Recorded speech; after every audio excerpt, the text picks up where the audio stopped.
All right, so this is Illyera, and Illyera is a 15-year-old Oldenburg. I got her about 3 years ago. Yep. We just got our scores at third level, and so we're working at the fourth level stuff now. When you say you got your scores at third level? For DAGs. Okay. For the championship. So okay. we got those scores this year for at third level. So she's kind of my B horse, honestly. Okay. But she's lovely. She's an overachiever. She's an overthinker. She loves to work, but she sometimes gets a little scrambled in her head when she gets a little overwhelmed. She's red mare, of course. But she's pretty reasonable most of the time.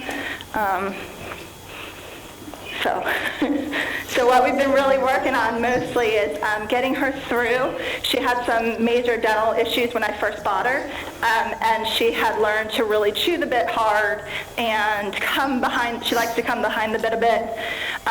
She's super, super light, to where almost too light at times. I have to constantly push her into the bit. So that I can feel her, and we've made a lot of progress with it, but she fakes being through a lot of times, you know. You'll see her doing a little head bob, just a disconnection, not a lameness bob, and yeah, so that's kind of what we've been really working hard on. So anything, as you're moving from third to fourth level, or even within third level, anything in particular that you would like to touch on, or? I mean, honestly, the biggest thing that she's super obedient. She knows the technical pieces. She just doesn't come through all the time with so it's mostly about the thoroughness. It's mostly about the thoroughness, and that was consistent on all of the test judges' scores. Were watching that consistency piece. She knows the movements. She's super got the technical pieces, but just doesn't always go through. Okay, and the thoroughness issues don't affect the cleanliness of the changes? Sometimes. Okay. Sometimes she'll be a little late on them. It's a lot of times she loves to do the changes, and so in her head she's like, ooh, excited about it. And then sometimes she doesn't wait for my cue. Other times she's a little late on them, but it's always associated with getting the right canter first and having her completely through. Yeah. Okay. So we would like to see, we saw the trot, a little bit with the trot work. I think we'd like to see a little bit with the canter. Okay.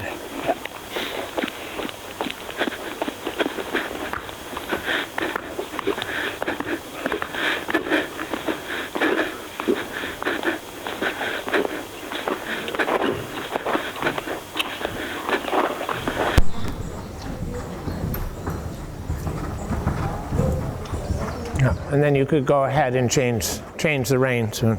Yeah.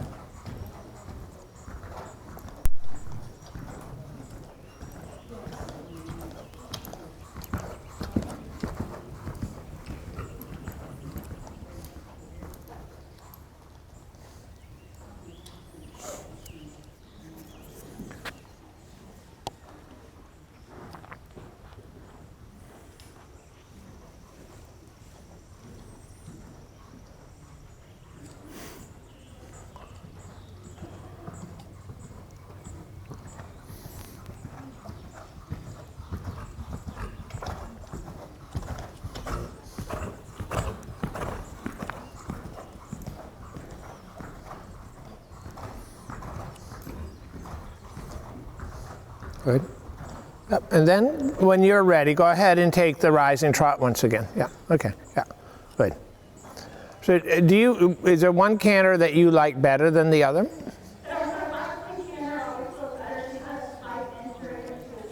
Mm-hmm.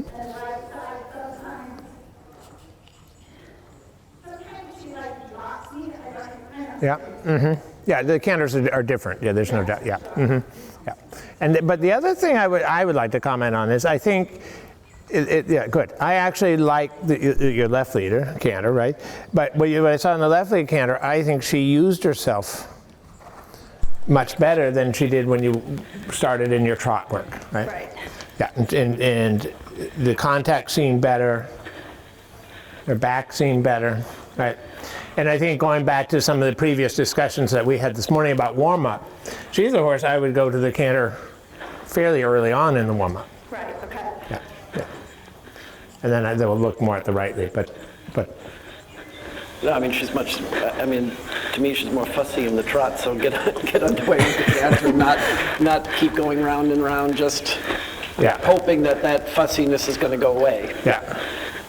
Right, so stay in the rising trot and continue straight. What I want to do is I think what I'd like to do is come down the center line. We'll do it from A, and just a little bit of leg yielding. Yeah, you could do it from that end, from C. Now you made a circle, but come down the center line and just leg yield over, or you could even do it from the second quarter line, so you don't have too sharp of a turn here. Okay. But just a gradual leg yielding. And the reason why I say a gradual leg yielding is I think you want to emphasize the inside hind leg stepping forward towards the hoof print of the outside front, right? That you get as long of a reach as you can with this inside hind leg. Not doing it to get the quick off the leg as an obedience exercise, but to really gymnasticize her a little bit more, right?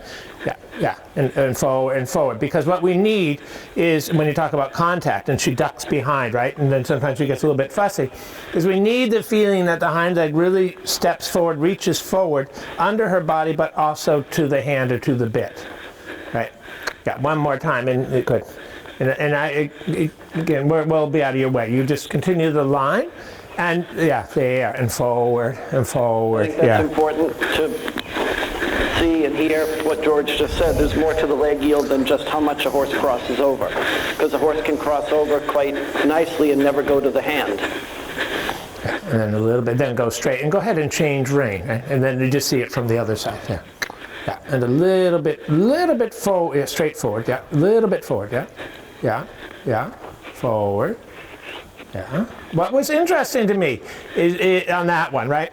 You change your diagonal right at the quarter line, basically, right? And suddenly the trot got better, didn't it? Yeah. Yeah. And did you change your diagonal consciously, subconsciously, or was it planned that you did it there for that reason? Were you just thinking, well, I need to change my diagonal randomly? No, I think I just typically do it at the center line. Yeah, you were early though. You were at the quarter line. Yeah. I'm not sure then. Yeah. No, that's why I'm curious. Because there's something that you might have instinctively known in a way, right? That you think, oh, if I go on the other diagonal, the trot's going to be a little bit better. But let's do the same leg yielding in this direction, right? Just to see. Yeah. I don't think there's anything major. It's just making sure that she feels equal on both diagonals, right, to you, and making sure in this reach and this leg yielding that you feel that they're similar. Yeah. So the first thing you notice, it's very obvious, she goes to sideways much faster, right? Yes, she does. And can you keep it more forward? Because I think what Bill just said is really important. Is, yeah, for some horses it's very easy to step steeply sideways, but it's a little bit more difficult to get them to really reach forward and over, right? Yeah, right? Good. That was better. Good. Then one more time. I think the carriage you have, right? But I think the rib cage could be a little bit softer on the right side of the horse in this leg. Yeah, we don't want a lot of bending of the head and neck, but I do think the rib cage has to be soft on the left side, right? Yeah, there, like that, right? Yeah, because the left hip has to be able to be supple, and the horse has to be able to reach, right? Yeah. I think those of you that are riding and showing first level, I think it's also important to know, if you don't know, leg yield does not have bend. Leg yield has flexion in the jaw, but there is no bend in leg yield. It has alignment. Yeah, forward. Yeah, a little bit forward to the hand. Yeah. I think sometimes when you're just trotting, and I'd be curious what Bill's thoughts on this too, but when you're just sort of trotting like here, yeah, I don't feel that she's really in front of you. I don't feel that the hind leg is really pushing to your hand. I think you have to more actively ask it of her. Yeah, there you go. More like this, right? Yeah, and then, to me, now what you're developing is a true working trot, right? We don't talk much about working trots so much anymore, I don't think. Not in my circles anyway. I agree. Yeah, and forward. But you need a good working trot, right? Yeah, there, like this. Yeah, good. That's better. Yeah. So then go ahead and change rein by riding a 4-loop serpentine. So what I look for here is when you go to change your bending, does she make a nice transition from one set of bending aids to the other, from one bending to the other? And does she stay steady in the contact and in the connection? Good. Yeah. Yeah, make it okay. Yeah. Yeah, good, correct. Good, turning, yeah. Yeah. And then don't forget the arena's been shortened a little bit, right?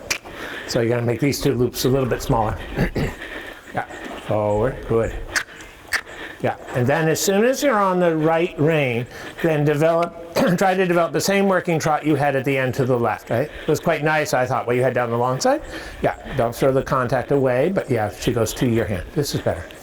And to your hand, and to your hand. Yeah, yeah. Yeah, this is nice. Good. I think this is similar to what we said to the other rider. It's not your hands that's causing the unsteadiness. So don't think you just sitting there being lighter is going to make her more steady. It's not because of you, so don't be afraid to ride a little bit and be a little firmer. Okay. Absolutely. You have good hands. It's not because of you that she does this little bobbing around. I think where she was unsteady there Yeah. is she got slow behind, didn't she? So when I've made several comments about making sure you have the activity of the hind leg for your contact, she herself, when she turned, she backed off a little bit, right?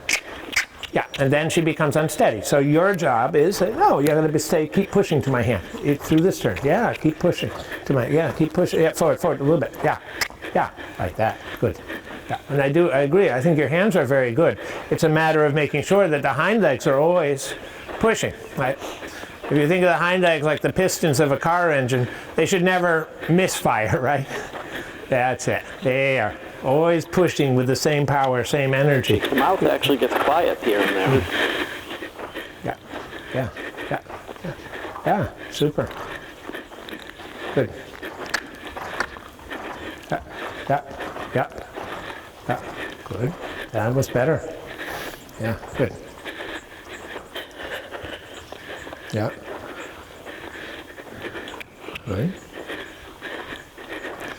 Yeah, my only thought is good. Yeah, keep going. Come on a circle here in the center. My only thought is that sometimes when I watch you go through the serpentine, I think the bending is better to the left, right?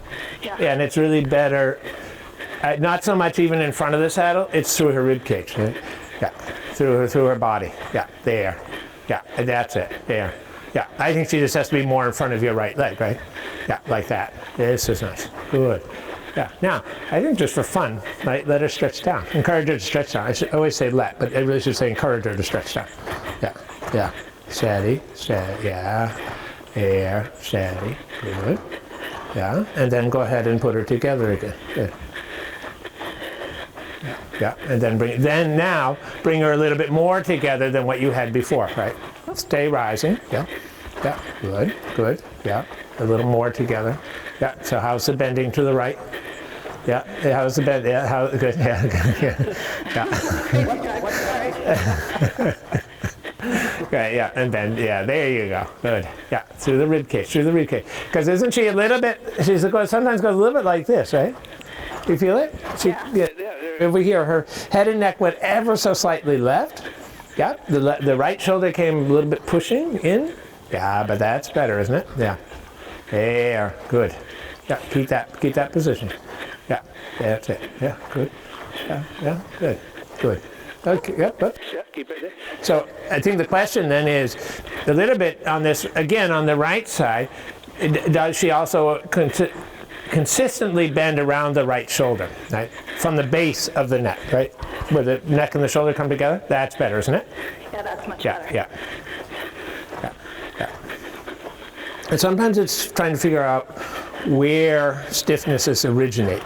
Yeah. Because they might manifest themselves. It manifests itself in a different way, but you have to figure out where it's originating. Yeah. Good. That's it. Yeah. Super.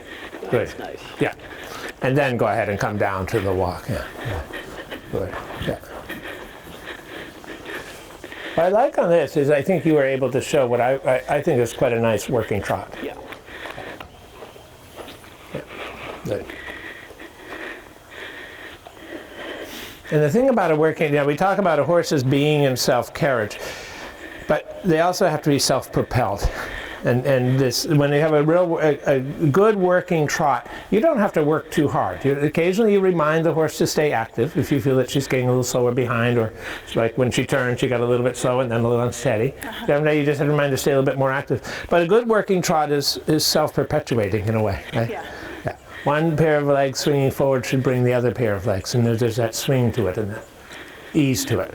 Right? And then that really gets, I think, gets the backs quite soft and swinging. That's the top, and if their back is soft and swinging and the hind leg is stepping forward, then most likely you have a good contact. Good. So we go to the canter? Absolutely. She did get much steadier, though. And there She were did. many times, it's not long-lasting, but there were many times when you made her completely shut and steady in the mouth. Yes. It's intermittent, but it shows that you can make her better. Right. Yeah, she definitely, I could feel her pick up the weight a little bit more on the left side and kind of get under me a little bit more. Yeah, good. So then go ahead and put her together. And I think we should start with the right lead canter. Yep. Yeah. It'd be easy to start with the left, but I think we should start. We don't want to be that nice. Yeah, walking. Walk. Make her carry weight, yeah. Right. Yeah, the reason I said make her carry weight, there she definitely put herself down into her shoulders and trotted away from it, right? Yeah. You were talking about going on to 4th level now. Yes. Don't let that happen. Okay. Yeah. And I think you have to be ready, Bill said, don't let it happen. You have to be ready to stop at the moment she does, right? That you can feel that she's taking the weight off the hind legs, right? Yeah, she Yep. does jig from time to time, Yeah, too. yeah. So what I like to think is while you're walking, right, just feel the rhythm of the hind legs, right? So you can feel that she's up under her seat bone, right? So she's up under your right seat bone, right, left, stay on the circle. Stay on the swim circle, but right, left, right, you feel it? Yeah. So then I try to choose the outside hind leg, but it's not going to be crucial that you pick the right one hind leg over the other. But in general, you can sit into the outside hind leg. Keep a connection. Now. And as you collect her, you think now, so that she doesn't suddenly change her weight, right? But she keeps the hind leg on the ground. Now, what's very interesting to me is you went to collect her, what did she do? Did she stay in alignment, or did she take the left shoulder and almost left the circle a little bit with the left shoulder? Yeah, she did. Yeah. So that means, that, to me, what it would tell me as a trainer is that she's not quite stepping under with the inside hind leg. Okay. Yeah, that's her little evasion, right? Yeah. Yeah. So and sometimes they think of it as a rider is a physical therapist, right? In a way. We know the right lead canter is more difficult. It's trickier than the left. Yeah. We know that there's a certain unsteadiness. I would really, as a rider, I would focus on, can you get this right hind leg more supple in the sense that the hip is more supple, the right side of her body more supple, so that she steps under herself more easily with her right hind leg without these little, I would almost call them avoidances versus evasions, right? But they're little evasions. She doesn't have to step under if she takes that left shoulder and goes left. Yeah, that's better, isn't it? Yeah. And then, again, with the very first session, I said, sometimes think a little bit, think about the turning on the circle, but you could think a little bit towards the shoulder 4 on the circle, right? To bring this inside hind leg under a little bit more. Yeah, because part of bringing the inside hind leg under is keeping the outside shoulder under control, right? So And that, on the same track, yeah. yeah, so that it truly comes under and not stepping to the outside, yeah. She still likes to, yeah. Here she overbends to the right, doesn't she? A little bit in her neck and shoulder. Yeah. That's where we, again, going to the training scale, getting the straightness to collection. When you don't have that alignment, we can't get the collection that we need. Yeah. I think the other thing I would say is your elbows up on the walk, right? You're a little bit giving to her all the time. Okay. Yeah. Good. Yeah. There. I wouldn't mind if your reins were ½ inch shorter. Okay. Doesn't mean you have to take the bridle with you. Okay. I think that's one of my favorite quotes from Charlotte Dujardin. The short reins win medals. Yeah. Short range, long arms. Yeah. Good. And keep it turning. Good. Half halt turning. Yeah. Good. Yeah. So then I would collect it a little bit more, so you feel you have her ready for a real walk to canter transition. For a good walk. When I say real, a good walk to canter transition. Fourth level, you have collected walk. So it really has to be collected walk.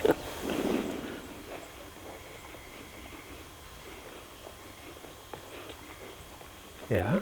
It's now in the right direction. Yep. More, I think. Even more.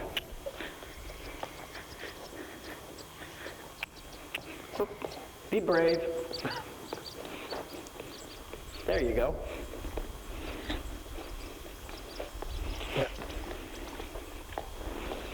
Yeah. What happened to that left shoulder? You caught it again, right? It drifted out a little, didn't it? Yeah. Yeah, it's going. Yeah, but keep the shoulders coming in. Yeah, there. Yeah. Yeah, okay. Yep. Now where's the right hind leg? You got the left leg.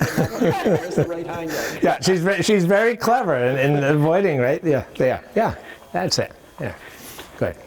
Yeah, right hind. Good. She definitely doesn't stay straight. No.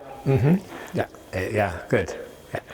Yeah. Then I think when you feel there, I would go to the canter soon, because as I do think it's important that, yes, work on the collected walk, but don't expect her to hold it forever and ever, circle after circle after circle. Yeah. So I think the same thing, right?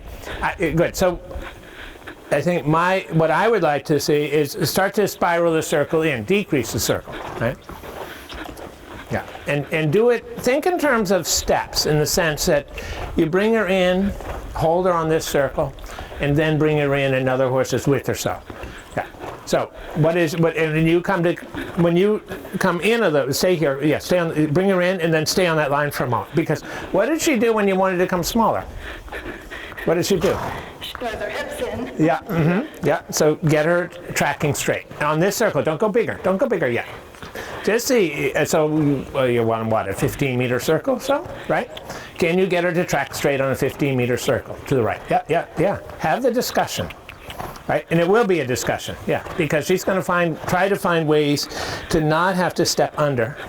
Yeah, in turning, can you keep the show? Stay here. Yeah, stay here. Yeah. Yes.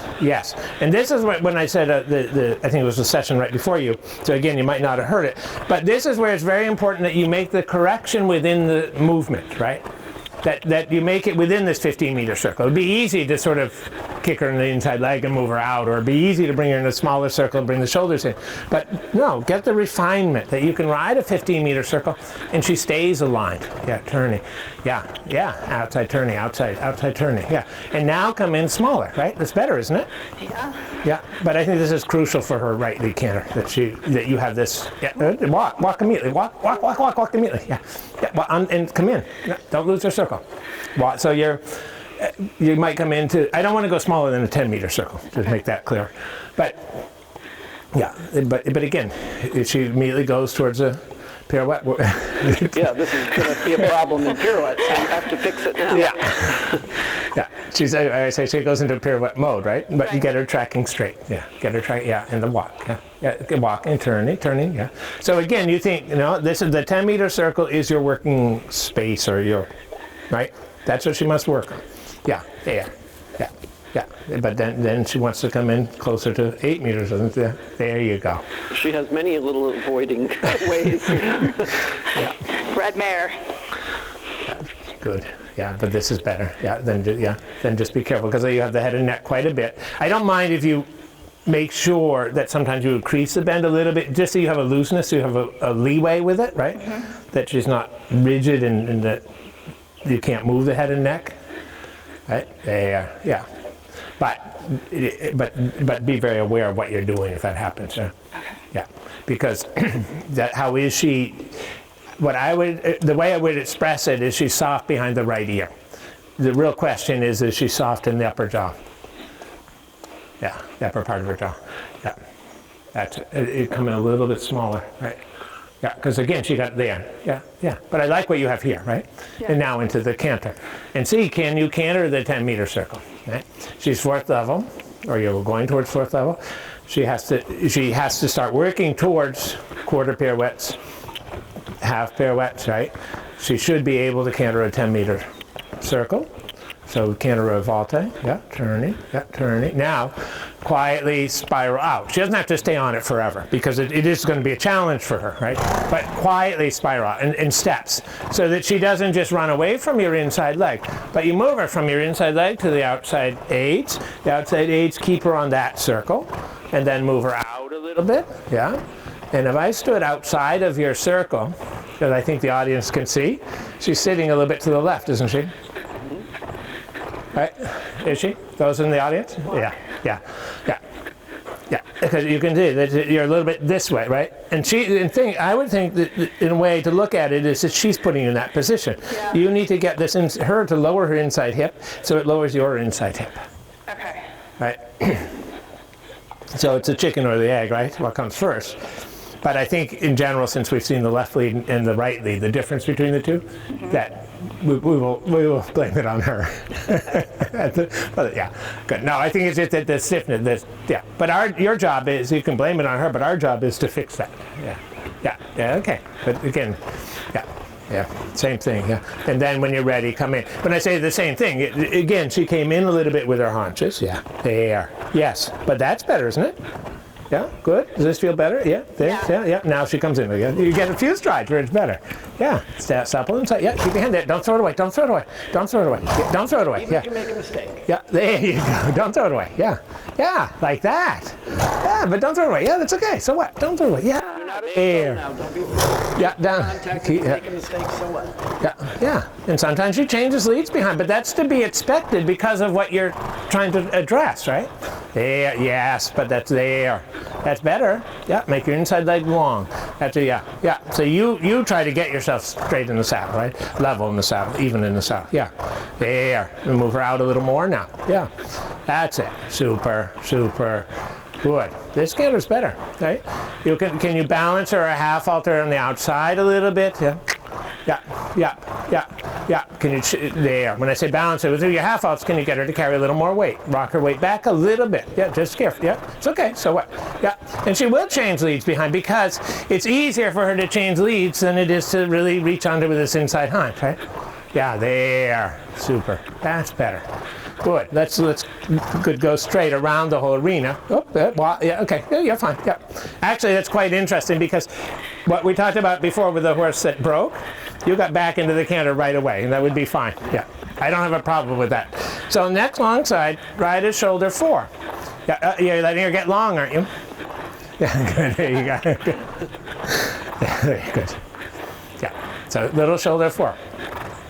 Yeah, sit a little more. Be more clear, more definite in what you want in the shoulder 4. Yeah. Because this is where you are the physical therapist, right? You are getting her to use herself in a way she would prefer not to at the moment. That's difficult for her. Yeah, good. We can't reason with her and tell her this will be good for you, so you have to do it through how you ride and how you sit, right? Yeah, it's okay. Don't worry. Walk. There I would walk. Walk, immediately get around. Yeah, we canter one more time, one more long side shoulder 4, and then we give her a break. Because I also want to pay attention to that if she starts switching leads more, right? How much physically can she do, right, in one session as we try to address this? That we're reasonable to her, reasonable in that sense. Yeah. Good. That was better. Yeah. There. And then come on a circle. Yeah. And go ahead and make a walk transition when you decide. Yeah. So walk, stay on a circle, and just push the haunches out for a few strides, it's a leg yielding. Yeah, but push the haunches out so it's sort of on a circle.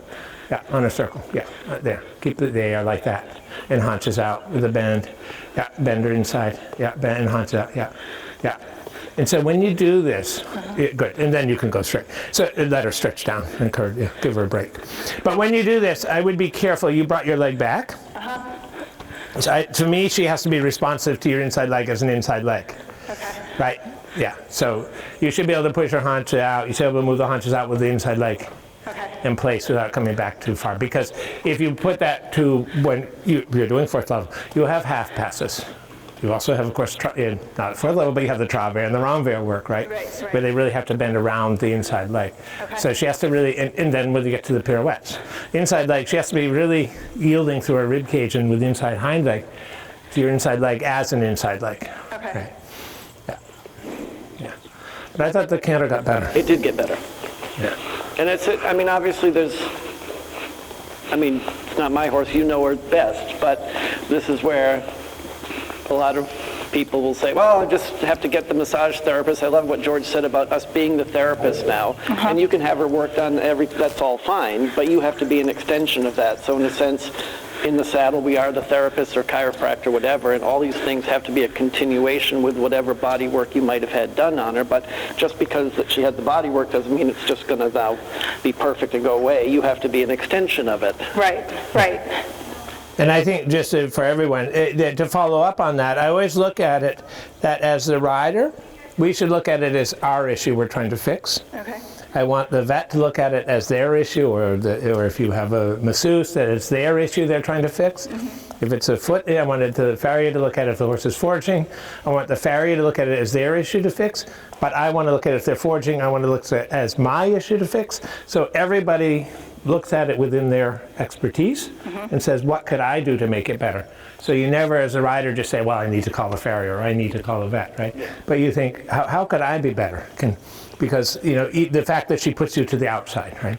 In the canter, that in itself is continuing the process, of course, right? Okay. You're not able to use your inside seat bone, so you need to think, how can I get so I can reach down and get her so I can keep my inside seat bone, I can stay level in the saddle. Okay. And ultimately the answer is usually somewhere between the two things, right? Okay. Right. Yeah, she might certainly. From a veterinary or a massaging or therapeutic, there's probably things that can be done to make it better. Mm-hmm. But there are also things you can do to make it better. Yeah. Right, okay. Yeah. So I think that's why it's so important to always look at these things as this is a joint effort, right? And I think if you look at all the high level, the high performance horses and riders, that's the way they look at things. Yeah. Right? It's really a team effort. Good. So then, what? What now? What now? Well, I think probably in just getting the alignment better and the bending better, probably she's getting a little cooked behind.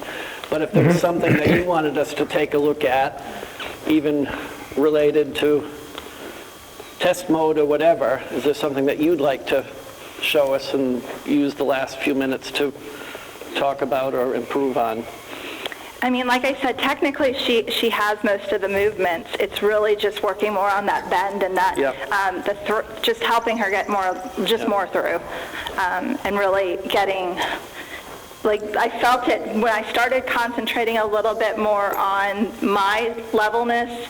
That's when she sat better under me. Mm-hmm. But then that's also where she starts switching. So I think that just keep working on that kind of piece is really crucial, because that's really just where she is. Yeah. It's going to either progress.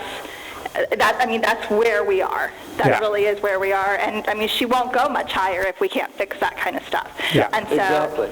So that's kind of, the most important piece of what we're working on. But I think you did, with all that George just did, you did improve on the connection and the quietness in the mouth. I'm glad you said, too, not to worry about when she switches, because honestly, sometimes it's such a switch, it tweaks my back as we're riding. But I wasn't even sure what she was doing. That's what I said in the beginning, is sometimes she kind of dips, but I wasn't even sure what she was quite doing. I could feel it, obviously. It's pretty exaggerant in my back sometimes. I am pushing in my 40s. Right. So I do feel them every single time. But, just give yourself 20 years, it's going to hurt even more. Oh my gosh. But so that's, kind of, I'm glad you said not to worry about that moment, because like I said, I've been kind of riding through those, but they've been more frequent recently as we've been really working on loosening her up even more. Yeah. I think sometimes when it happened, it was when you were listening to what George was asking of you and trying to make adjustments. and you have to go there. Yeah. Even if she switches. Right. To me, that's irrelevant. Right. It's going to happen, but you can get over that hump. But if you're always sitting there, well, I can't do this and I can't do that because this is going to happen, then you just said it. Yeah, it's not going to get better. How can you keep going up the levels if you're avoiding? Right, right. I think two things on that are really important. One, of course, if you're competing, you ride in a way that minimizes the chance that it's going to happen. Right. Right, but that's in the competition arena, that's not the training. The training, you have to address it. I think the other thing that's very important is as a rider, because I think the riding always challenges our patience in a lot of ways, right? Yeah. Yeah, and you have to understand that the horse is doing it not as a disobedience at all. They're doing it because it's difficult. They're letting you know it's a little difficult. Her attitude, she's still trying very hard. Yeah. Yeah, and yes, okay, she finds little ways around it, but I always say if somebody told me I have to bend over and put my palms on the ground, you would hear a lot of swearing and complaining right from me.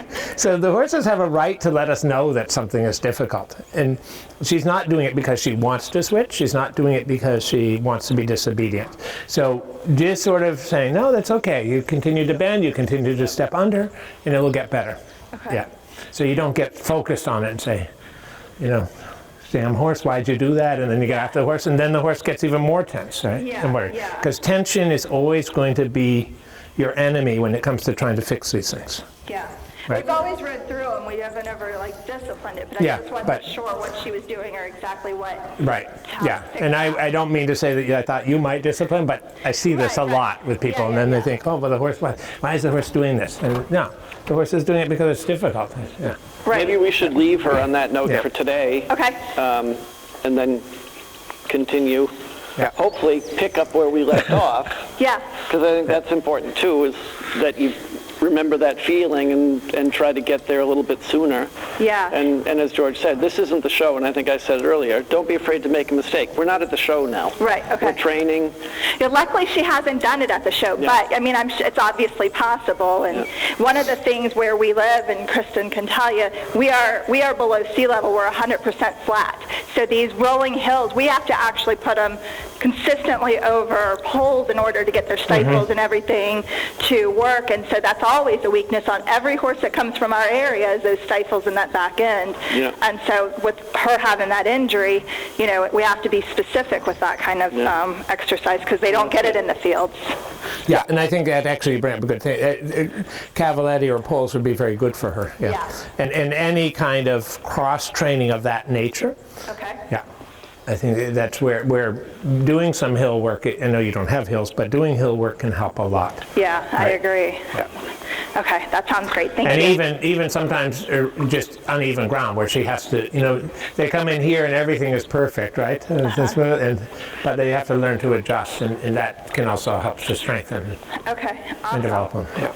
Awesome. Actually, that's great that you just said, you know, you come in here and everything's, and I have a student that trailers in to me all the time, and he comes to me and he says, I can never get at home what I get here, and I leave here feeling like $1 million, and then I go home, and the place where he boards at, the footing isn't so nice and all that. And I said, well, do you consider what you're riding on?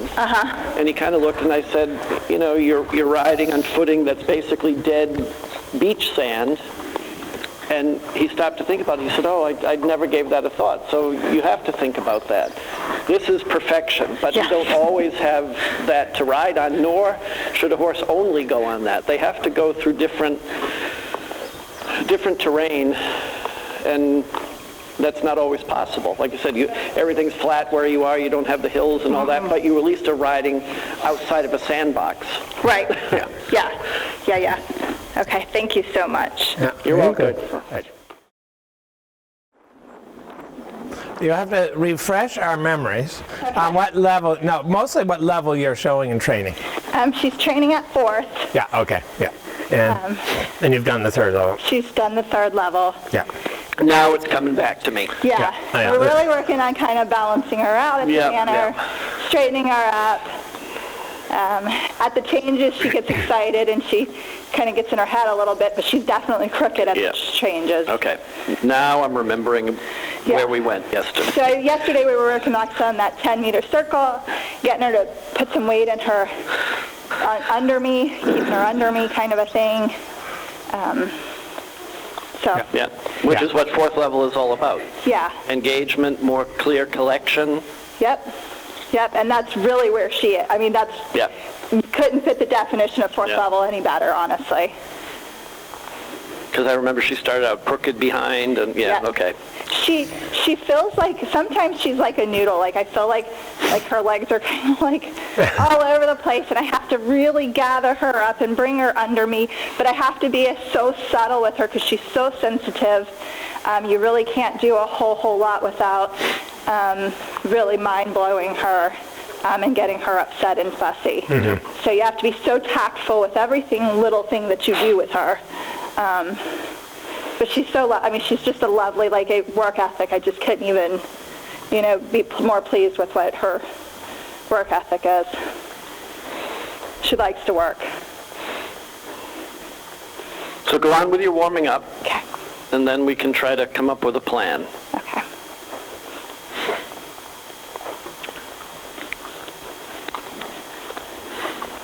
I'm thinking we should look at the changes. Well, I was going to Yeah. say, we started to get to a good place yesterday Yeah. with the changes, and then Yeah. it was time up. But I like the fact that you go to a little canter early.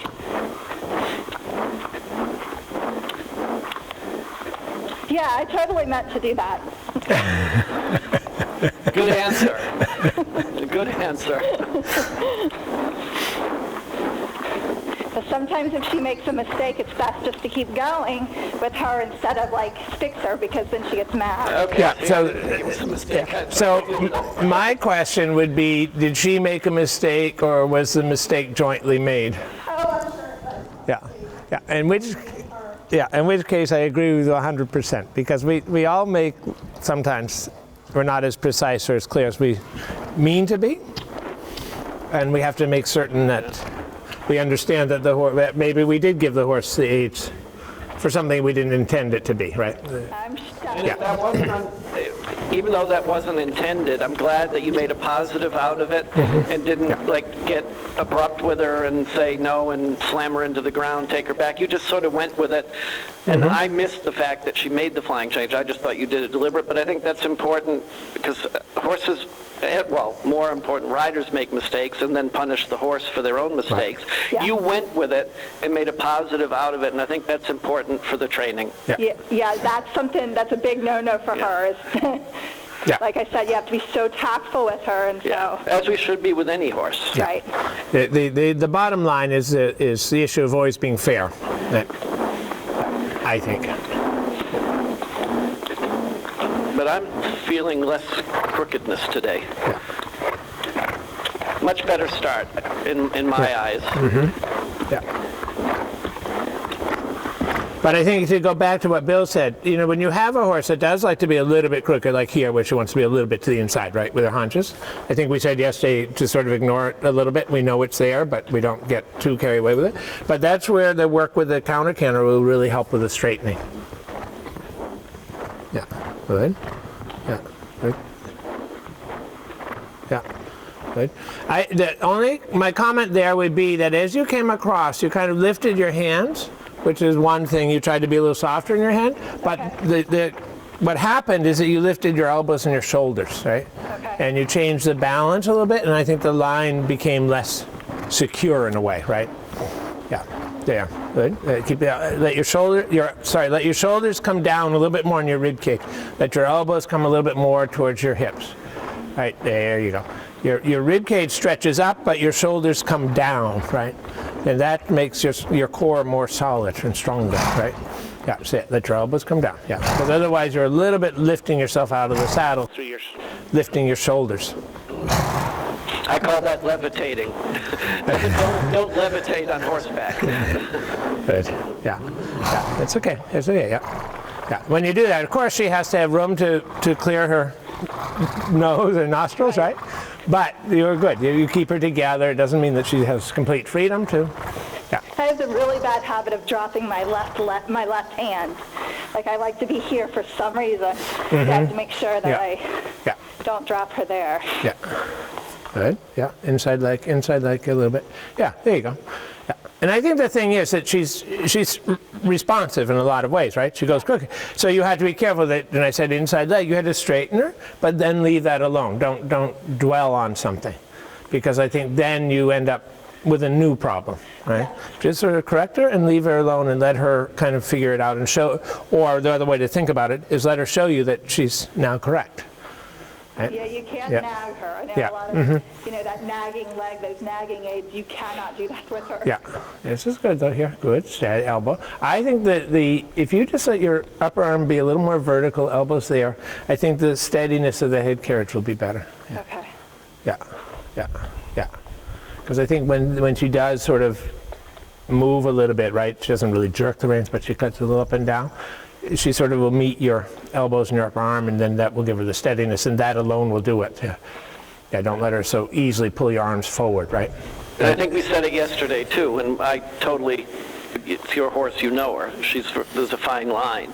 But don't be so light that you're compromising Yeah. things. Yes. Yeah, And I do. I back off a lot.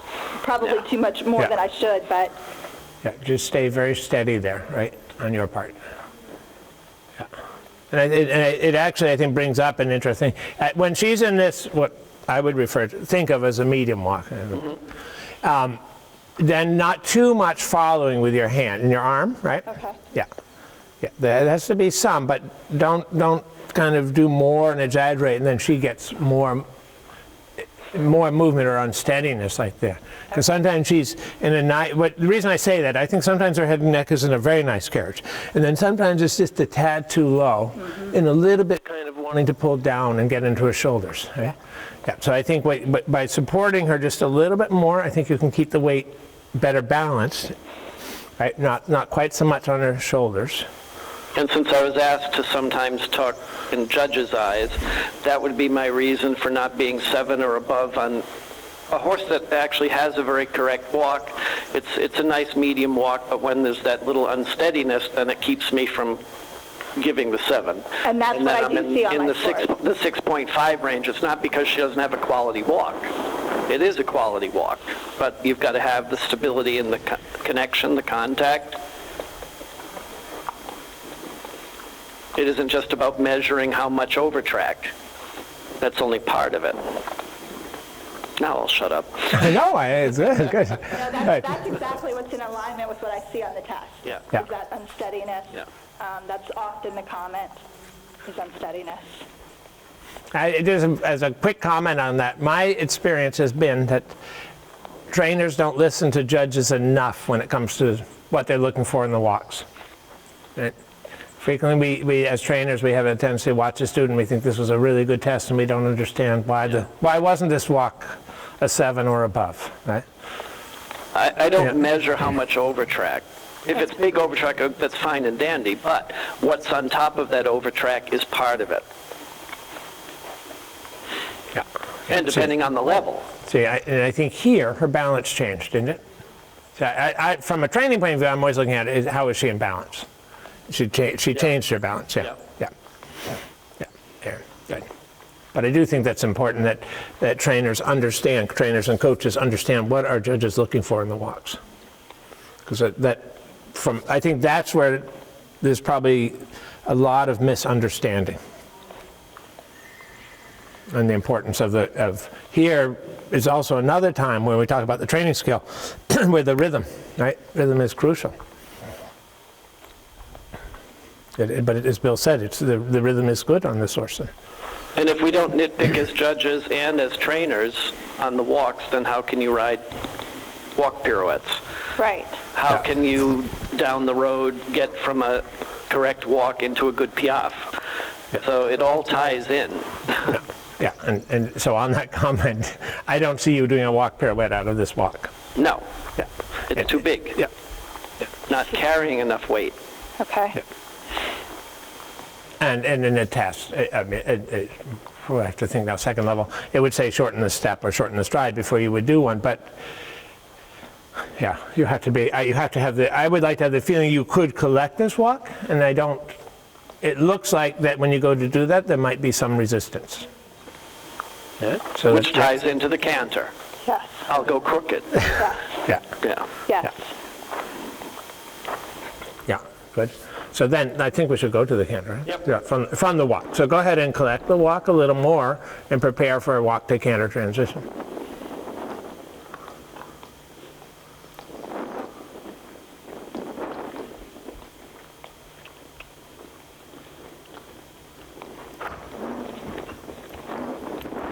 I would walk and do it again.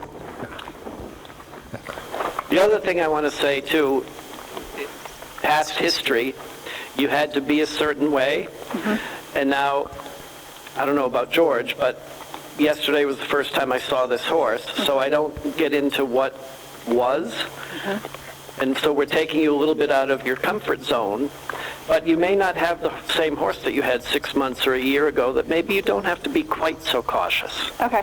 Yeah, and I don't know the horse, but it was exactly my thought. This was a very cautious transition on the rider's part. Yeah, Okay. yeah. And we're not going to try... Yeah, walk. Keep the weight back.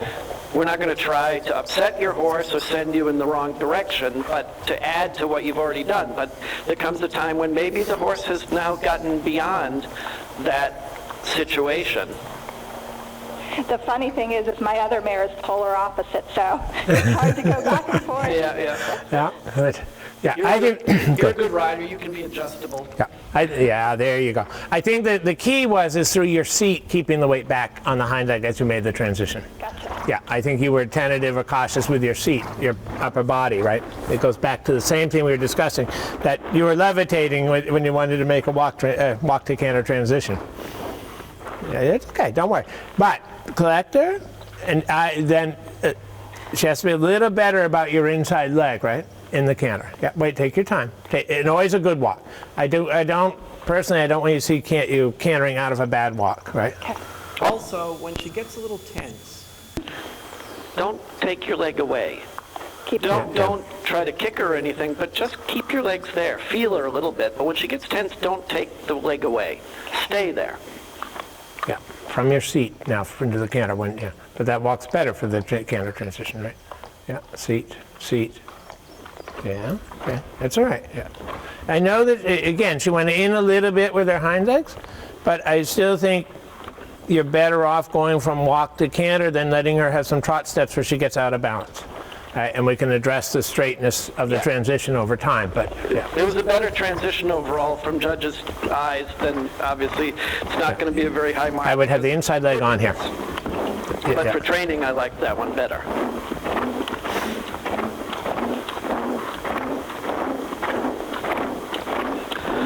So I think, just a comment on that, I think because when you're a competitor, you think, well, this was much better, but it's still just got whatever, it would be a 6.5, right? And you think, well, it was a much better transition, but it's better from a training point of view and where you want to go in the long run, but from all the little mistakes that they have to look at, it may end up with the same score. Okay? And that can be a little bit hard to understand sometimes. Yeah. And even keep your leg on when she gets tense. Yeah. And I would think towards the shoulder forward with that inside leg, right? Yeah. An inside leg, yeah.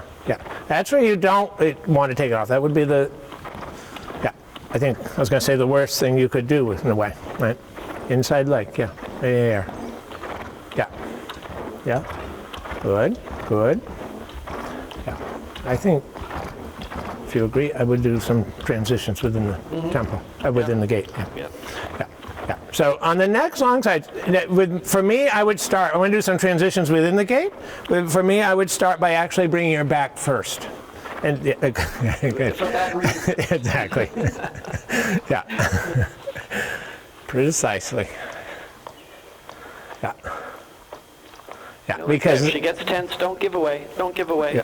Keep riding. Okay. Don't throw away. Keep your hand. Keep your hand there. Keep and your that's leg what there. I've been doing is because she starts with the more contact. I feel like the more of like a staccato type of a canter or trot she gets, and then but it's a balance issue, and the hind legs have to come under, which is why I think I would bring her back first, get her in a little better balance, and then push her forward, because When she's not in balance and you keep your leg on, it is going to become a little staccato. Okay. Because the shoulders are a little bit tight in front, right? And so it doesn't have the reach and the freedom to move.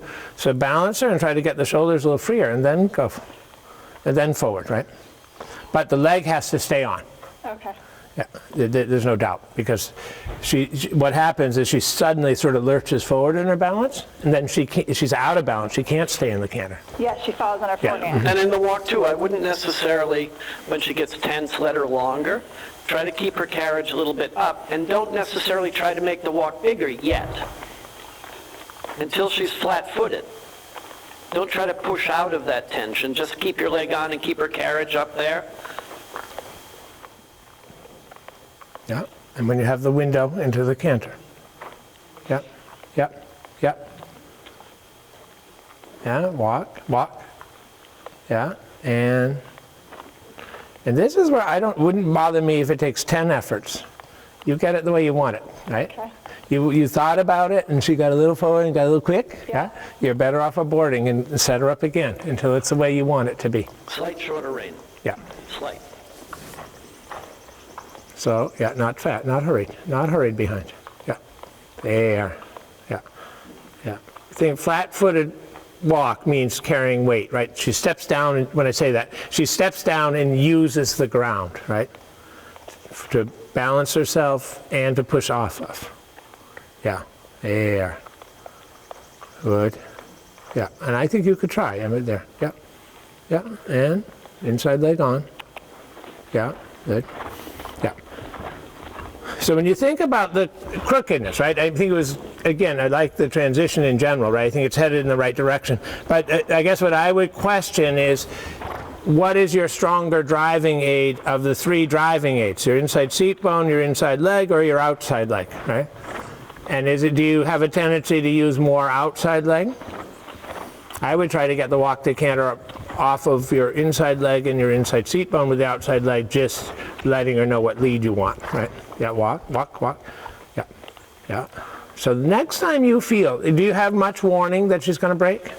That, I actually just put my inside seat bone down a little bit more, and that's when she came back. Okay, and did you support it with an inside leg to say, no, I want to keep the canter? Probably not quite enough. Yeah, I think that's what you have to make sure. You're going to have to be very clear to her, right? Yeah, okay. Yeah. But again, I think in general it's going to be inside leg, right? More than outside leg in this case, right? Yeah, okay. Yeah. Yeah, walking, yeah, walking, yeah. Good. Keep the calf on. Hug her a little bit. Yeah. Yeah. There. Yeah, and yeah, that's all right. Yeah, that's okay. Yeah, I know she came above, but again, she sat and carried the weight, right, and pushed up into it. Yeah, and sit inside leg, and bring her back a little bit. Yeah, bring it back inside leg. Yeah, I don't mind if you use a clock or use your voice sometimes if that helps, right? Yeah. But don't get carried away with your voice. But yeah, and then shoulder 4. Yeah, there. So keep her there. Yes, and now a little forward, a little bit, not a lot. Yeah. I would make your transitions within the gait, right? Tempo changes subtle, right? Bring her back a little bit. And now you bring it back, and now a little forward. Yeah. Even when you're coming back, think you're adding something, not just taking away. Yeah. Absolutely. Good. And bring her back again. Inside leg. Yeah. Inside. Yes, and forward. Yeah. And that's enough strides, right? Not more. You don't want to bring her back and then she gets behind you or gets awkward. But also think you're asking her to carry a lot more weight. It's a strengthening exercise, right? We don't want to overdo it. Good. And bring her back a little bit. But there's subtle transitions, right? Yeah. Adding something. Yeah. There and forward. Yeah. I wouldn't go longer. I wouldn't stay in it longer than that, right? Yeah. You can feel when she starts to struggle a little bit, right? Yeah. Walk a minute. Like that, she just drops. Yeah, walk a minute. Walk. Right away, walk. Yeah. It's balance, though. Yeah.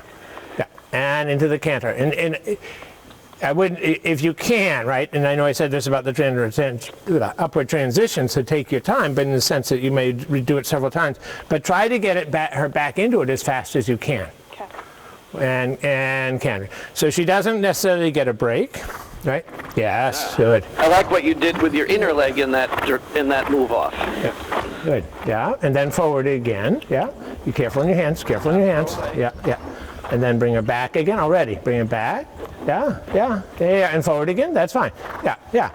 I would, start with introducing. Yeah, and then forward again. Good. Yeah, and bring her back again. Yeah, and forward again. Yes, super. Good. Yeah, yeah, and there. Yeah, but that canter's fine. And then bring it back again. Yeah, I don't think you can go too long in either one, right? You know what I mean? Yes, good. Yeah, I think that was important that you did that because, yeah, the braking is. I think this is really good for the rider because, like I said, what I see is when you start to have go, yeah, almost. Good. When I see you start to have a better feeling, then you get really standoffish that you don't want to do anything to wreck the situation or make mistakes. So this exercise that George is doing, I think, is good to get you involved in riding and not just kind of sitting going, oh, I don't even want to blink an eye because something's going to go wrong. Right. Yeah. and I think I like that you tried to get her back in the canter over there, and I just want to clarify because of the comments we made yesterday. Yeah. But I think in this case with her, if you can get her back in the canter, and if it's a little bit messy for a stride or two, I would do it so that she understands that she's supposed to stay in the canter, right? Okay. Yeah, because otherwise all these walk breaks sort of kind of almost give her a little reward too. Okay. Yeah, and we need her to make, I think we need her to make just a little bit more of an effort to stay in the canter and stay with you. Okay? Yeah. Yeah. She drops me fast. Yeah, yeah, for sure. yeah. Mm-hmm. And then, never pretty. yeah, but then into the canter again. But that's why I want to just clarify that today I say, no, come on, let's go. Yeah. We Yeah. hope that it's always pretty and nice. Yeah, but sometimes when you start to scrape layers in a horse, it sometimes does get a little messy. Yeah. Yeah. But on the other side of it, it's more reliable. Yeah, yeah, yeah, and then into the canter. Yeah, you have to get to the point where you feel I can make these transitions, and she's going to stay in the canter. Yeah, yeah, yeah, yeah, yeah, yeah. Good, good, Move-offs get better. good. Yeah, good. Yes, yes, and forward. Super, and forward a little bit. Yeah, and you think, yeah, good. And the same thing what Bill said. Don't sort of freeze in your hands and your arms and your contact or in your leg or your seat. Yeah, and forward, forward, right, forward. Hand there, don't throw the hand away. Forward, forward, forward, inside leg. Don't throw your hands away. Don't throw your hands away. Yeah, you don't need to. Yeah, yeah, yeah. This is your new horse. Good. Not your old horse of yesterday. Yeah, yeah, and bring it back. Yeah, and forward again. That's fine. Yeah, and then forward again. Yeah, and there. Super, and bring it back. Yeah, and forward again. Good. Inside that. Yeah, see, so that, yeah, absolutely. That was good. Yeah, yeah, yeah, and forward again. Good. Yeah, there. Yeah, good.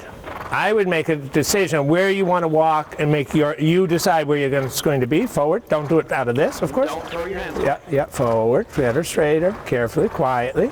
You keep riding. Yeah, like that. There. Good. And then you make a decision when you're going to walk. Yeah.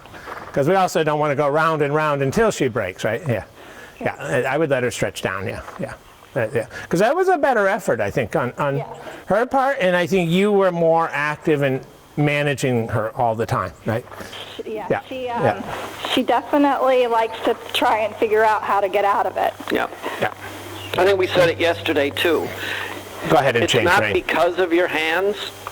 So when she gets a little balky and you kind of do that, you're not gaining anything by it because she's got to step into the hand. I'm not saying restrict, but throwing your hands forward and chasing her is never going to get you Where I need over to the reason why it's happening. Yeah. Okay. I think Yeah. I'm ready for her to rear or something.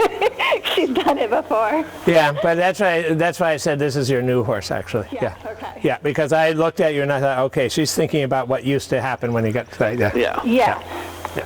Yes, she can be quite fussy at times. Yeah, now that I believe, but you also have to realize that maybe she is growing and changing. Yeah, so go ahead and change rein. And, yeah. But I think the last time around it was much better. Yeah, and when I say manage, it's not that I want you busy, but aware that her top line has to stay in a certain place, the straightness has to be, that you don't just sort of freeze and think, oh, this is what I have. You're the one still showing her how to carry herself, how to use her body.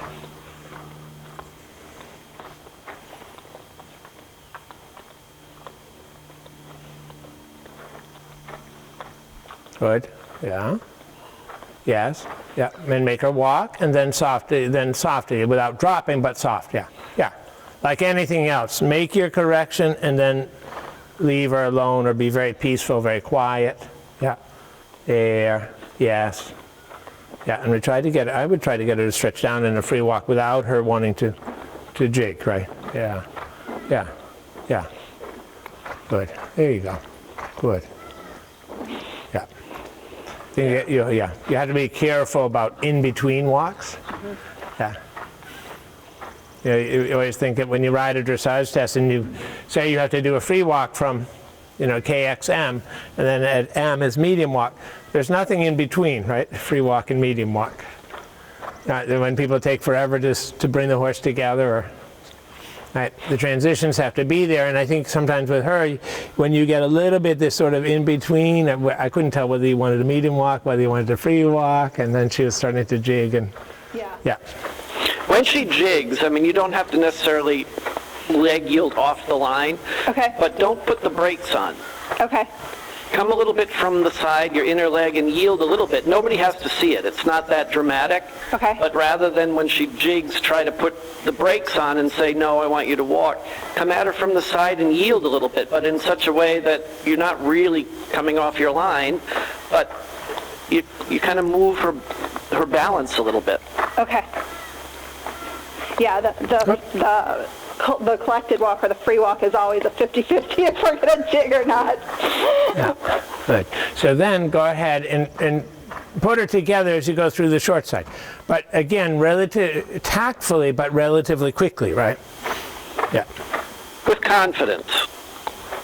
Take the reins, yeah. Okay. The horse is helping us on that one. Yeah, no, that was nice, yeah, good. And for a second, she thought about going crooked, but then yeah, good. As George said, this is your new horse, not the old horse. That's actually a good thing to remember. And actually, I like this for collected walk. Yeah, yeah. And it's a walk you can picture, a canter transition or a half pirouette, or, yeah.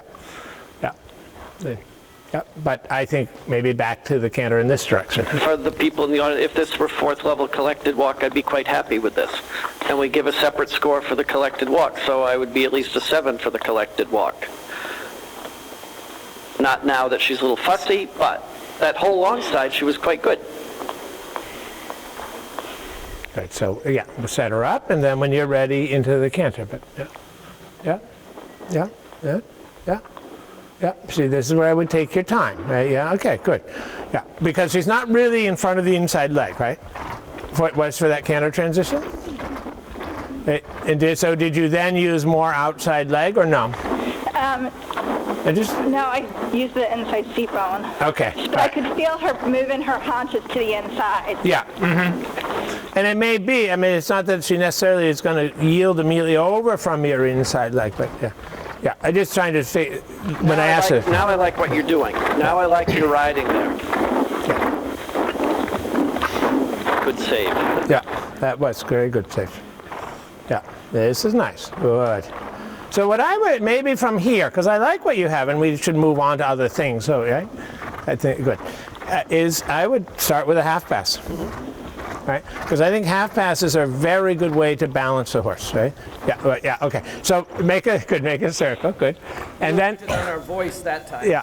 I want to come down this, either come down the center line or the second quarter line, right? Walk right away. Walk, sit, walk, sit. You're levitating. Thank you. Good. And into the canter when you can. Yeah. And inside leg. Where's your inside leg? Yeah. Yeah. Good. Yeah, walk. I think you kind of turn your shoulders a little bit left. You put your right arm forward, which is what twisted your upper body.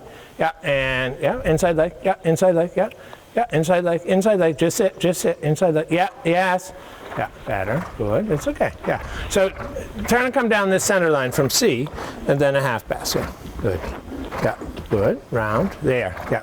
So that's where you keep managing the top line in a sense, right? Not that I want you overly busy, but you think about it. Is the top line where you want it to be? Is it where it needs to be? Then half pass over. Sit, sit, sit. Yeah, which way are you going? I don't know. I do it all the time. Turn right. Good. Good. Good. Yeah, good idea. Yeah. The other side. Yeah, the other side. Yeah. Good. I like your honesty, though. Good. And then down the center line. Good. All right. Yeah. Yes. Yes, that's it. Yeah. Yeah. And over. Yeah. You stay very clear about what you want. Yeah. And over. And over. Yeah. And counter, counter. Yeah. Good. Good. That balance. Yeah. Good. Yeah. Correct. I agree with your line. Yeah. And then across the diagonal and then into it again. One more time. Same thing. Yeah. Yeah, okay, good. So on the diagonal, then you think, oh, couldn't you balance her a little bit? Could you bring her back a little bit? Keep her shoulders a little bit more to your right if you can? Yeah, that's okay. Yeah, down, yeah. Yep, thinking about managing the top line as you do it, right? Yeah.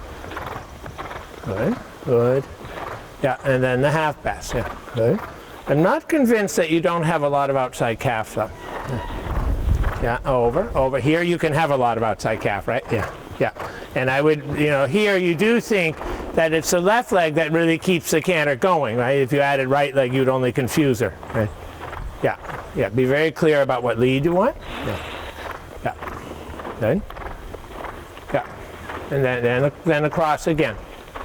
Yeah. Yep. Walk right away. Walk right away. Walk. Yeah. You didn't ask on the diagonal. Say stick to your line. So and because then canter. The request to then sometimes talk in judge's eyes. And then into the canter. The first down the center effort, it was again. clear the haunches were leading the whole way. That's not, from a judge's standpoint, a very good mark. But it's not that we don't see it right now in training purposes, but that's what George is trying to work on, is the horse's willingness to engage and not panic in engagement by then becoming tense and more crooked, because it isn't because the rider deliberately made the haunches lead. She doesn't have control of the straightening yet. But the second one was clearly better, even for a fourth level half pass. That wasn't that was not bad at all. Yeah, and then canter, and then one last time. Yeah. Okay.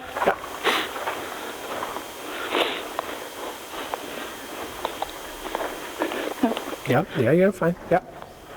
Good. And yes. Good. So yeah, bring the, think in terms of bringing the forehand all the way around. So it's aimed. If you decide if it's V or E, you decide. Yes. Yes. And then sit. Yes. Yeah. Outside. Yes. And forehand. Yes. That's better though. Good. And I know she gets a little low and down, but yeah. In this case, you're almost using the half pass to help her find the balance and to help use the counter canter. Yeah. Good. Okay. Good. Yeah. I know we didn't ask for it, but. No, she stole that one. Yeah, good. All right. I would change rein.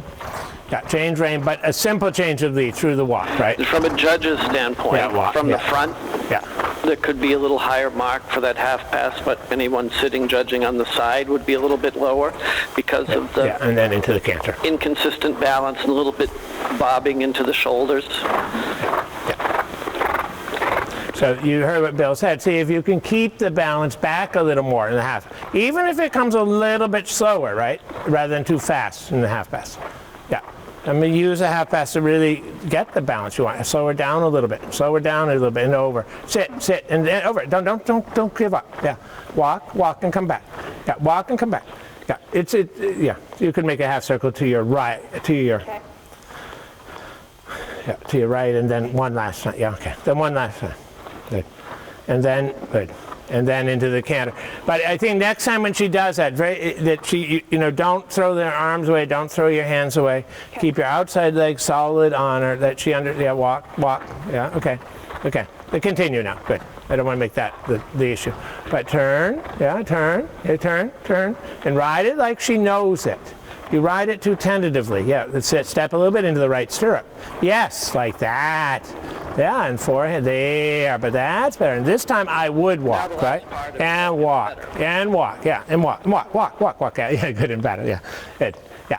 And that's why when she neighed again, it got a much better effort, right? So then I don't want to think about counter canter or somewhere where you're not going to be able to reward her for making a good effort. Right. Yeah, because then if we do counter canter and then she changes leads, and then we have to address that. And similarly, I'm not so worried about that transition from a training point of view at the moment. Right, okay. Because our discussion was really about the half pass. Right, okay. Yeah, and I don't want to go off on another tangent, right? But she came back and she actually was quite good about the half pass. And the last strides, I think, were the best. Well, the best, the ending, Yeah, yeah. yeah. In the beginning, not so much, but then it progressively Yeah. got better. Yeah. And from a judge's standpoint, okay, Yeah. you could say and nitpick in the beginning the haunches are leading, but it progressively got better. So I tend to be not forgiving of the leading haunches, but I'm not going to give you a 4. If the whole thing is leading behind, I'm not giving you more than 4. But it progressively got better, so I'm going to reward what got better and not just have a sour taste in my mouth because the beginning was leading behind. Right. You were able to improve on it. And I think from a training point of view, we're actually using the half pass to help her sit and carry weight and step. And that in turn will ultimately help with the straightness. Yeah. And then when you have the straightness, as Bill said, then you're going to have much more control over the shoulders and whether or not she leads. And it got better this last one. I agree with George. You're not going to improve on the straightness by going big and being too shy to really bring her haunches into the contact. Okay. And you do strike a little bit of a nerve. She panics when she's asked to sit, but as long as you're methodical about it, I think she'll get over that. Yeah. Right now she panics when she's asked to engage. Yeah. Yeah. But I don't think you'll make her straighter in another way. Okay. Yeah. And I don't think, and we talked about changes.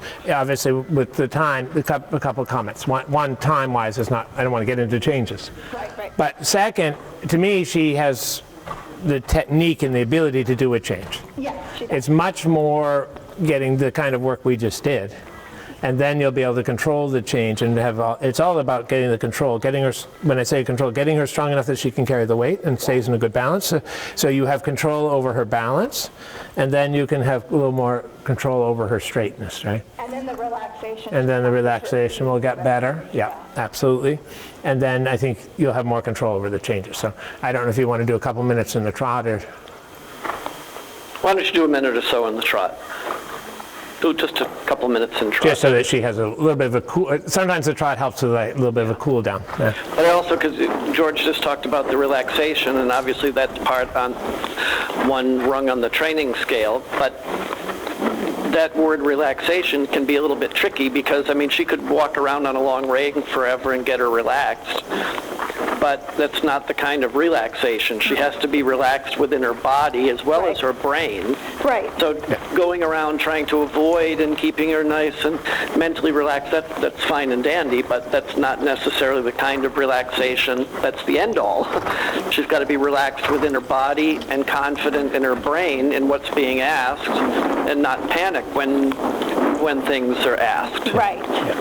But I think with strength and when she's more comfortable in that balance, that relaxation develops. Yes.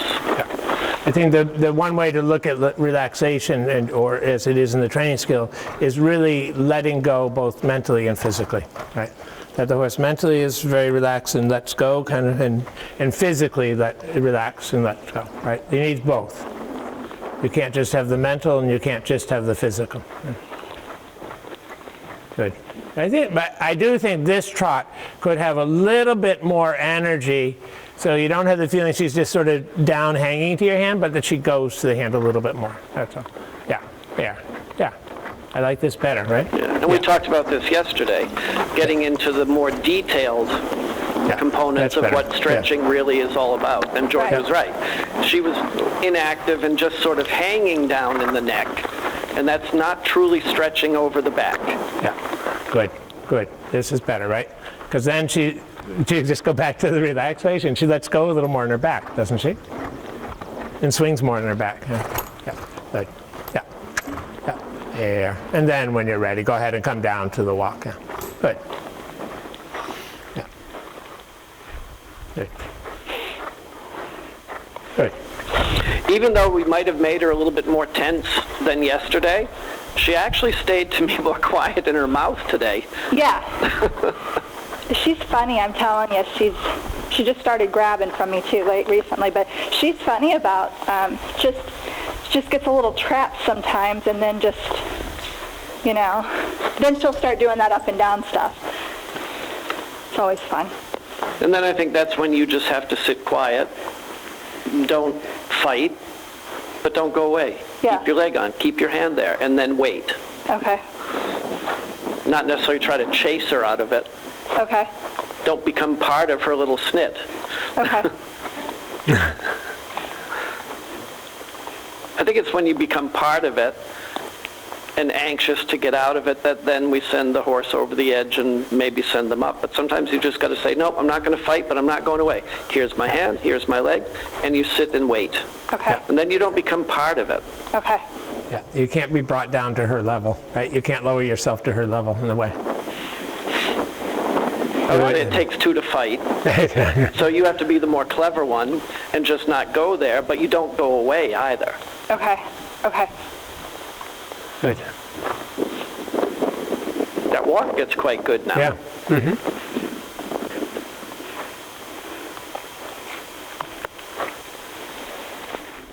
And she is a horse that, thinking about the talk yesterday, she's a horse I would always make sure that she is comfortable physically, right? I don't see anything to say that she's not, but with the behavior, you always sort of look at, is she 100% comfortable, right? Whatever it might be. And it's just one thing to be aware of. As you said, she started to snatch a little bit with the bit. Yeah. So to me, that tells you that not necessarily that you have a back issue, but she's probably getting a little bit tired. Okay. Yeah. So it's just awareness of that and what. Yeah. 5-hour trailer ride will tell. 5-hour trail ride might do it. Yeah. You came 5 hours? Yeah, we came from the beach. Wow. Yeah, it's about 5 hours. No, I had one horse that if we went to a show and it was long, we had to always go a day before because his back would be so tight from the trailer ride. So. Yeah, I've been actually playing with retiring her actually to be a broodmare, but I haven't. She loves the work so much. I just haven't come there yet. Yeah, I wouldn't be there. I don't think she needs to retire. I don't know. I wouldn't be there, but I think it's just an awareness, and every horse is a little bit different. Yeah. But I do think when I say that, when they start to snatch a bit and things, it usually is back related. Yeah, contact issues in general and back issues are very related, and whether she's just tired, whether she's a little sore, and it can be just from the trailer ride that she has to hold herself and brace herself and balance herself. Yeah, for sure. Yeah. Or she just is a little more tense about the trailer. I do believe in that sometimes the head and neck is unsteady, contact isn't there. Yeah. But that's not really sometimes where the problem is. Mm-hmm. It's when a horse doesn't work in its body, then optically it comes out in the neck, and then we think, oh, it's got a neck problem. Not always true. Right. Yeah. Thank you. Yeah, this is quite nice here. Yeah. The walk. And just from a judge's standpoint, if this were a second level, not so much third level extended walk, but for second level walk, I could give this walk an 8 easily. Yeah. Now, it didn't come from a transition from trot to walk and then free walk and then the retaking and all that, but just in general, this horse has a nice ground cover and goes nicely through the body, so I reward that because we see so many walks now that aren't in correct rhythm or don't really cover any ground, but when I see a walk like this, I tend to be even maybe slightly generous than somebody else would be because I'm also really strict when it's wrong. Right. Then I've been known to kill it. But I think with Bill's comment, she's quite nice to her back, right, in the walk. So that's a very positive thing. So. And her neck she is is there. lower. Yeah. Mm-hmm. There's no automatics in judging anymore, but I think years ago it was taught to all of us judges, the neck should go like really low to the ground, and that really is not true. Mm-mm. And I don't look how far a horse goes down, but just as a general rule of thumb, I don't need to see the ring of the snaffle go below the point of the shoulder for a free walk like this. I mean, she goes out there as much as she can go, but if she goes any lower, she's going to get blocked in the shoulders. It's going to disconnect. Yeah. So I don't measure things like how far it's going, but how it uses its whole body out to the contact. But I don't try to get the pole or the bit lower than the point of the shoulder. But as a rider, I don't try to go that extreme. It's not necessary. She shouldn't look like she's hinged at the withers, basically. Yeah, exactly. You know, she's definitely connected with the hind leg going forward all the way to how she carries the bit and how she uses her neck. Yeah.